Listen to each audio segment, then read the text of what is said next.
ዓለም አቀፍ የወጣቶች አማካሪ ህብረት በቫቲካን ስብሰባውን እያካሄደ መሆኑ ተገለጸ። ዓለም አቀፍ የወጣቶች አማካሪ ህብረት ከጥቅምት 18 እስከ 21 2018 ዓ.ም ድረስ በቅድስት መንበር የምእመናን የቤተሰብና የህይወት ጉዳዮች ጽህፈት ቤት ተገኝቶ በቤተክርስቲያን ውስጥ የወጣቶች ተሳትፎን በሚዳስሱ ርዕሰ ጉዳዮች ላይ ስብሰባውን እያካሄደ መሆኑ ተገለጸ።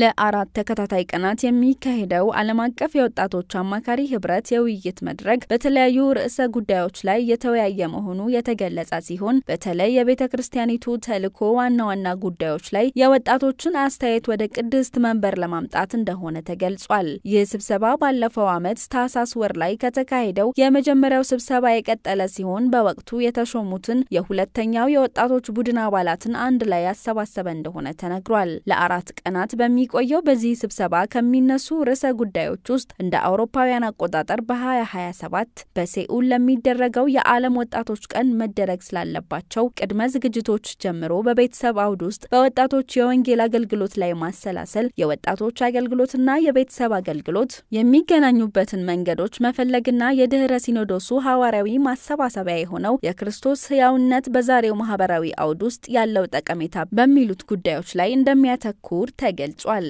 ተሳትፎ፣ ሲኖዶሳዊነትና ተልእኮ የዚህ የውይይት መድረክ ዋና መሰረታዊ ነገሮች እንደሆኑ አዘጋጆቹ የገለጹ ሲሆን በዚህ የውይይት መድረክ ለጽህፈት ቤቱ ተጨባጭ የአሰራር መስመሮችን የሚያቀርብ አውደ ጥናት ለመፍጠር የሚያስችሉ እቅዶችን ለማዘጋጀት ሐሳቦችንና ተግባራዊ ልምዶችን የሚያካፍሉ ቡድኖች እንደሚኖሩም ተገልጿል። መረጃው የቫቲካን ዜና አገልግሎት ነው።